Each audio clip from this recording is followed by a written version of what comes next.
Hello student बच्चों, आज के इस लेक्चर में हम लोग जो लिविंग ऑर्गेनिज्म है उसके तीसरे कैरेक्टरिस्टिक की बात करेंगे, जो सबसे इम्पॉर्टेंट है और एक डिफाइनिंग फीचर है। यानी इसमें कोई भी किसी तरह का एक्सेप्शन नहीं है, जिसको हम लोग बोलते हैं मेटाबॉलिज्म।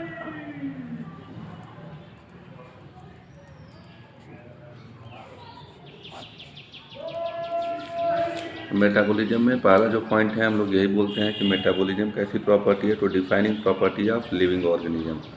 हम लोग बोलते हैं डिफाइनिंग प्रॉपर्टी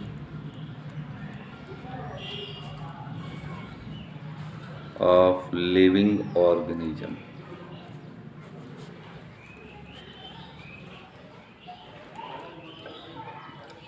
डिफाइनिंग का मतलब हम लोग पहले भी सीख चुके हैं कि डिफाइनिंग का मतलब क्या है, विदाउट एक्सेप्शन।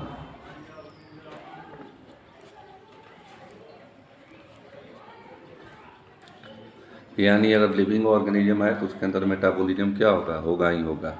अब मेटाबॉलिज्म से क्या मतलब है? मेटाबॉलिज्म से हम लोग का पर्पज ये है कि जो हम लोग की बॉडी में जो थाउजेंड्स रिएक्शन चल रही हैं, बहुत सारी जो केमिकल रिएक्शन चल रही हैं, इन सबको अगर मिला दिया जाए तो उसी को कंबाइन रूप में हम लोग क्या बोलते हैं, मेटाबॉलिज्म बोलते हैं। यानी मेटाबॉलिज्म को हम लोग डिफाइन करते हैं कि sum total of all the chemical reaction, जितने भी केमिकल रिएक्शन आपकी बॉडी में चल रहे हैं, चाहे डाइजेस्टिव सिस्टम हो आपका, रेस्पिरेटरी सिस्टम में आप ब्रीदिंग देखेंगे कि कैसे गैसियस एक्सचेंज हो रहा है। फिर आप देखेंगे सर्कुलेटरी सिस्टम में कि हार्ट कैसे पंपिंग कर रहा है, कौन कौन से केमिकल की रिक्वायरमेंट है। फिर आप एक्सक्रीटरी सिस्टम देखते हैं, नर्वस सिस्टम देखते हैं, एंडोक्राइन सिस्टम देखते हैं जिसमें हार्मोन का रोल देखते हैं। तो जितने भी बॉडी में आपके केमिकल रिएक्शन चल रहे हैं, उन्हीं को क्या कर दिया जाए, उनका सम कर दिया जाए, उसी को हम लोग बोलते हैं मेटाबॉलिज्म। मेटाबॉलिज्म को हम लोग डिफाइन करते हैं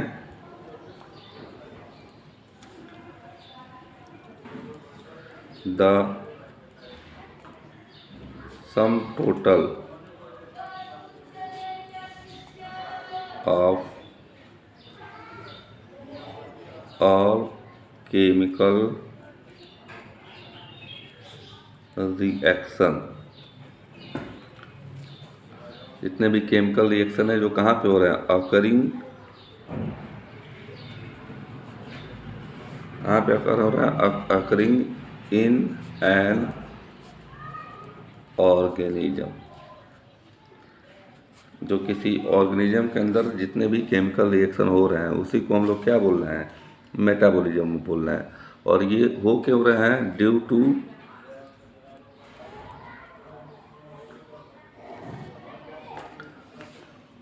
specific interaction of molecule.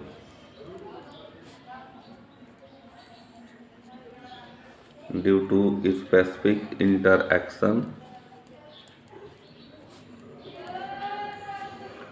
Of molecule. यानी हम लोग की बॉडी में जो डिफरेंट तरीके के मॉलिक्यूल हैं, कार्बन है, हाइड्रोजन है, ऑक्सीजन है, पोटेशियम है, सोडियम है, जो जितने भी तरह के मॉलिक्यूल हैं, इनका आपस में क्या हो रहा है, एक दूसरे से इंटरेक्शन हो रहा है। और इसी इंटरेक्शन से क्या प्रोड्यूस हो रहा है, डिफरेंट टाइप के केमिकल रिएक्शन प्रोड्यूस हो रहे हैं। और इसी केमिकल रिएक्शन का जो जब हम लोग सम कर देते हैं तो टोटल सम को हम लोग क्या बोलते हैं, मेटाबॉलिज्म बोलते हैं। अब मेटाबॉलिज्म क्यों ज़रूरी है, क्योंकि डिफरेंट तरीके के जो मेटाबॉलिज्म है हम लोग की बॉडी में, जैसे अगर एग्जांपल की हम लोग बात करें तो हम लोग की बॉडी में चाहे ग्रोथ हो, मूवमेंट हो, डेवलपमेंट हो,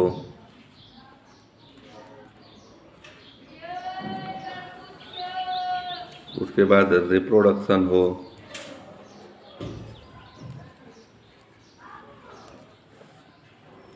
रिप्रोडक्शन के बाद किसी चीज़ के लिए रिस्पॉन्स हो, ये सब के सब क्या है, ड्यू टू मेटाबॉलिज्म। ये मेटाबॉलिज्म के कारण ही क्या हो रहा है ड्यू टू मेटाबॉलिज्म।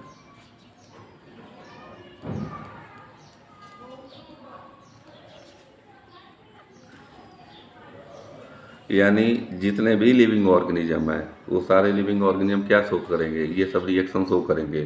कोई भी ऐसा आपको नॉन लिविंग ऑर्गेनिज्म नहीं मिलेगा जो मेटाबॉलिज्म को शो करे, यानी नॉन लिविंग में मेटाबॉलिज्म नहीं हो सकता है, यानी no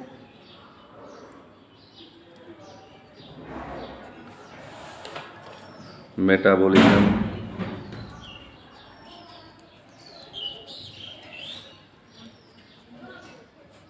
occur in non living object, यानी कोई भी नॉन लिविंग ऑब्जेक्ट है तो उसके अंदर हम लोग देखते हैं कि कोई भी मेटाबॉलिज्म यानी कोई भी इस तरह की रिएक्शंस देखने के लिए नहीं मिलेगा। चलिए नेक्स्ट में हम लोग बात करते हैं टाइप की, टाइप ऑफ मेटाबॉलिज्म।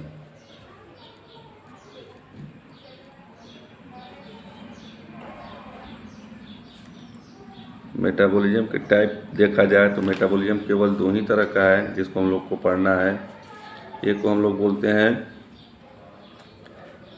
एनाबॉलिज्म और दूसरे को बोलते हैं कैटाबॉलिज्म। एनाबॉलिज्म को हम लोग देखते हैं सिंथेटिक फेज, यानी या बॉडी में हम लोग के कुछ भी अगर क्या हो रहा है, बन रहा है, यानी मेकिंग जो प्रोसेस है वो आता है एनाबॉलिज्म के अंदर, और ब्रेक डाउन का जो प्रोसेस है उसको हम लोग बोलते हैं कैटाबॉलिज्म। तो कैटाबॉलिज्म में हम लोग एक पॉइंट नोट कर सकते हैं, break down process, break down process या डिस्ट्रक्शन का प्रोसेस भी बोल सकते हैं। इसको हम लोग और एक नाम देख सकते हैं कि डिस्ट्रक्टिव मेटाबॉलिज्म यह है।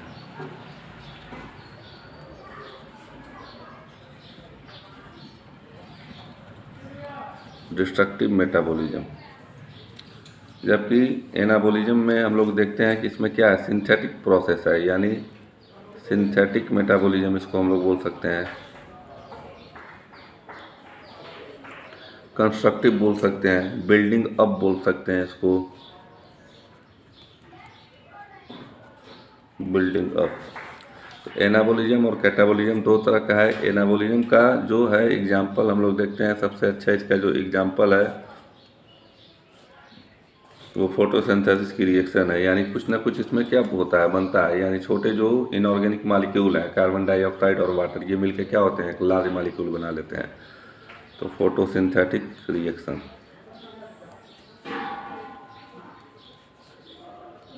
जबकि कैटाबॉलिज्म ठीक इसके अपोजिट आप देखते हैं, रेस्पिरेशन की रिएक्शन। तो ये आपका मेटाबॉलिज्म का थोड़ा सा आपका एक इंट्रोडक्शन हो गया कि मेटाबॉलिज्म में आपको क्या क्या ध्यान रखना है, कि मेटाबॉलिज्म डिफाइनिंग फीचर है, कोई भी एक्सेप्शन नहीं है। जो भी बॉडी में आपके केमिकल रिएक्शन हो रहे हैं इनका टोटल अगर सम कर दिया जाए तो वही मेटाबॉलिज्म है। कोई भी आपको नॉन लिविंग ऑब्जेक्ट नहीं मिलेगा जिसके अंदर मेटाबॉलिज्म हो। और दो तरह के मेटाबॉलिज्म है, एनाबॉलिज्म या कैटाबॉलिज्म, जिसको हम लोग अदर नेम यानी बिल्डिंग अप या ब्रेक डाउन प्रोसेस के नाम से जानते हैं। इसको आप लोग नोट डाउन कर लीजिए। नेक्स्ट लेक्चर में हम लोग दूसरे कैरेक्टरिस्टिक की बात करेंगे।